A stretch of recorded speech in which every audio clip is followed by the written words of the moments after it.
For most of human history, people did not count calories. They didn't track protein, carbs, or fat. They didn't label food as good or bad. Yet somehow, medieval people survived famine, winter, war, and disease, often with bodies that followed nature, not numbers.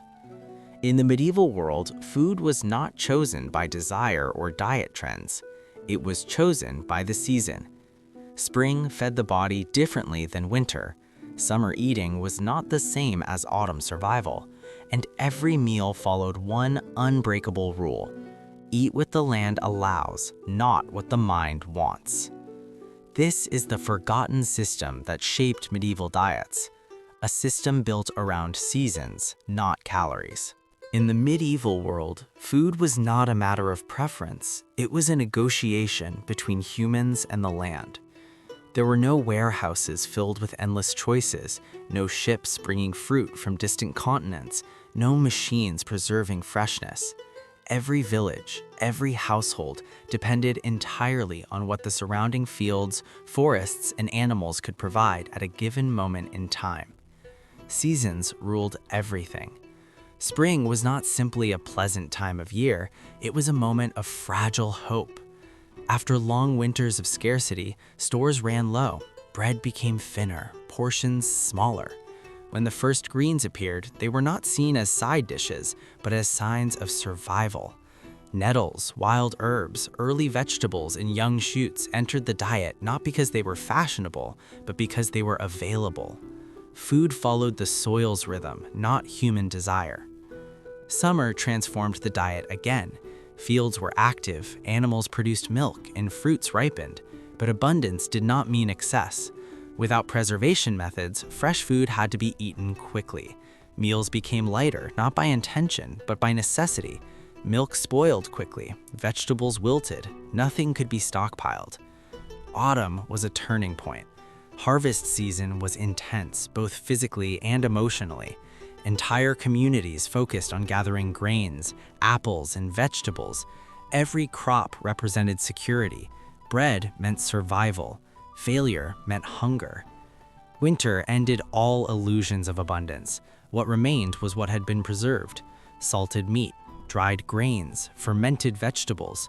Variety disappeared, but purpose remained. In this world, food was never constant. It changed with time, weather, and geography. To medieval people, eating out of season was unthinkable. There was no expectation that strawberries should exist in winter or fresh greens should appear in snow. Desire adjusted itself to reality. Hunger taught patience. Scarcity taught respect. Food was not controlled by numbers. It was governed by seasons. Winter was the most unforgiving season of medieval life. Cold months stripped food down to its bare purpose: survival. Fields were frozen, animals produced less. Travel became dangerous.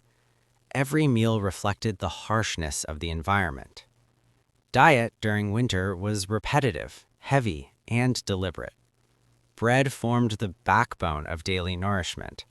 Thick, coarse loaves made from stored grains filled stomachs and provided long-lasting energy. Porridges, stews, and broths stretched limited ingredients. Salted or smoked meats were used sparingly, often to flavor food rather than dominate it. Nothing was wasted. Fat, when available, was precious. It provided warmth and strength during cold months. But even fat was rationed. Excess was impossible. Scarcity dictated balance. Winter eating slowed the body. Meals were fewer, quieter, and heavier. There was no snacking culture. Hunger between meals was normal. It was endured, not feared. In many regions, winter hunger was expected. It shaped physical resilience and mental discipline. Bodies adapted to lower intake. Energy was conserved. Movement slowed. Food was not designed to satisfy cravings. It was designed to last. This seasonal hardship reinforced an understanding that comfort was temporary. Survival mattered more than pleasure.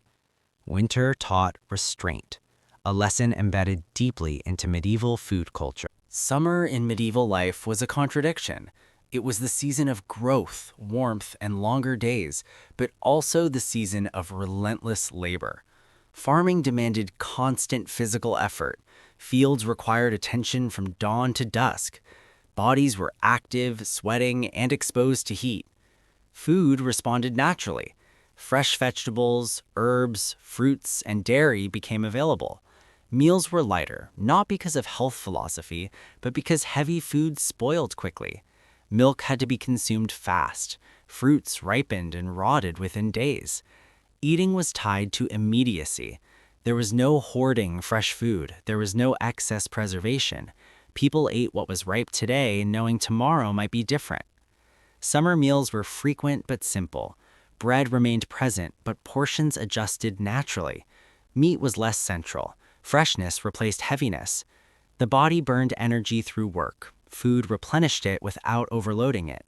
No one talked about eating light. The season made that decision. Summer demonstrated balance through activity. The body worked harder and food flowed accordingly. Hunger came naturally after labor. Satisfaction followed meals without guilt. This was not discipline, it was alignment. Autumn was the most critical season in the medieval food calendar. Everything depended on it. Harvest determined survival. Fields were stripped. Crops were gathered. Animals were prepared for slaughter. Fruits were dried. Grains were ground. Beer was brewed. Vegetables were fermented. Autumn eating was purposeful. Every meal reflected urgency. There was celebration, but also seriousness. Food was not consumed mindlessly. It was calculated by survival instinct, not numbers. Preservation dominated daily life. Salt was essential. Smokehouses worked constantly. Storage rooms filled slowly. Autumn diets became heavier again, not from indulgence, but preparation. The body was unknowingly trained for winter. This season blurred the line between abundance and fear. A good harvest meant security. A poor one meant suffering. Autumn meals carried responsibility. Eating was part of a larger plan, a collective effort to survive the cold months ahead. Medieval people did not understand calories, but they understood seasons. They trusted the land more than the appetite. They ate with time, weather, and survival in mind. Food was not about control. It was about cooperation with nature. And while the modern world obsesses over numbers, the medieval world lived by rhythm, a rhythm written not in calories, but in seasons.